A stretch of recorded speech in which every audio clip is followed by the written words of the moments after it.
चेहरे से मैं 50 साल तक I could linger here. Actually जो चीज़ें हम लोग को शुरू में स्ट्रेस देती हैं, वो बाद में रियलाइज होता है कि एक्चुअली ये चीज़ें इंपॉर्टेंट ही नहीं है। इंपॉर्टेंट है कि आप जो काम कर रहे हो वो इतनी सच्चाई और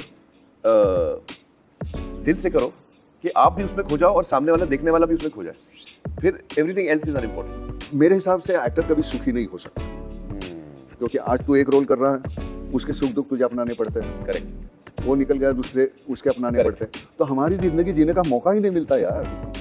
घर वाले तरसते हैं कि हमें हमारे इससे आता नहीं, बीवी बच्चे, और फिर हम जिस दिन हमको ये नकार देते हैं ना, कैमरा नकार देता है, ऑडियंस नकार देते हैं, तो फिर हमारे पास बहुत वक्त रहता है। फिर हम कहते हैं कि नहीं, अभी हम बीवी बच्चे को वक्त देंगे। तब तक तुम्हारे बिना जीने की आदत हो गई उनको हो, आदत हो गई, फिर तुम आते हो तो अड़चन लगती है, नहीं यार ये कहाँ से आया, क्योंकि वहाँ फिट नहीं हो फिट नहीं हो रहे आप अभी वो जिंदगी में फिट ही नहीं हो रहे। नहीं, फिर अकेले हो जाता। हाँ, बट मेरे लाइफ में ना काफ़ी बड़ी चेंजेस आई है 3 साल पहले।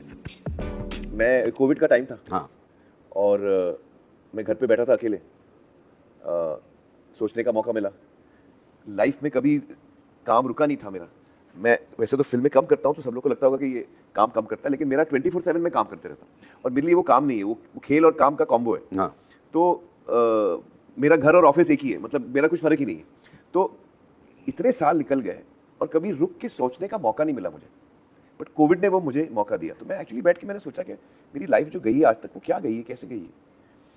और सडनली मुझे रियलाइज़ हुआ कि एक चीज़ मैंने बहुत बड़ी खो दी है इन 30 सालों में, और वो है जो मेरे रिश्ते हैं ना, जो मैं बचपन से जो मेरे रिश्ते बनते बड़े थे, मेरे पेरेंट्स, मेरे भाई बहन, रीना माय फर्स्ट वाइफ, मेरे बच्चे किरण, ये जो मेरे पर्सनल रिलेशनशिप्स थे, जो मेरे लिए बहुत ही इंपॉर्टेंट है,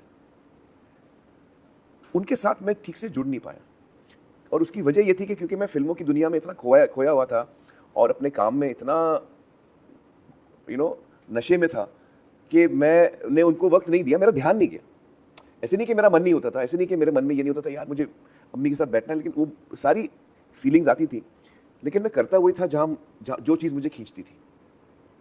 और जब ये मुझे रियलाइजेशन हुआ तो मुझे बहुत बुरा लगा नाना, मुझे बहुत बहुत दुख हुआ कि मैंने अपने नज़दीकी लोगों को 1, 2 साल, 5 साल नहीं, 30 साल तक मैंने उनको वो तवज्जो, बैंडविथ माइंड का नहीं दिया जो शायद मुझे देना चाहिए था।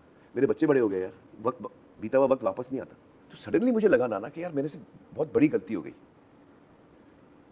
और फिर ये 3 साल पहले से मैंने ये चेंज लाना शुरू किया अपने में, जो मुझे खुशी है ये बोल के कि अब मैं काफ़ी उसमें तब्दीली ला पाया हूँ। तो मैं उसके बाद बच्चों के साथ, अम्मी के साथ, रीना के साथ, किरण के साथ, सबके साथ वक्त बिताना, पूरा मैंने अपना गियर चेंज कर दिया। ये तो अभी ऐसे बोला ना, हाँ। ये मुझे ऐसे लग रहा था चर्च में बैठा है कन्फेशन बॉक्स में। उधर इधर फादर बैठा हुआ है, बीच में मैं सुन रहा हूँ। कन्फेशन ही है, हाँ, गलतियाँ तो हैं, हम इंसान हैं बोलते हैं, हाँ। लेकिन ये रियलाइजेशन बहुत इंपॉर्टेंट है, वो तुझ में आया। हम क्या सॉरी बोलने में डरते हैं,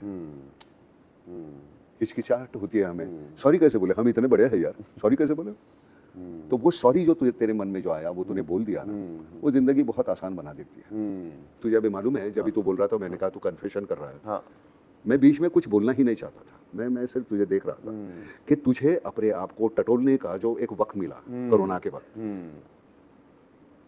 क्या है, हम वो मुझे बड़ा अच्छा लगता है वो शेर गालिब साहब का, कि जिंदगी भर आईना साफ करते रहे, धूल तो चेहरे पे थी।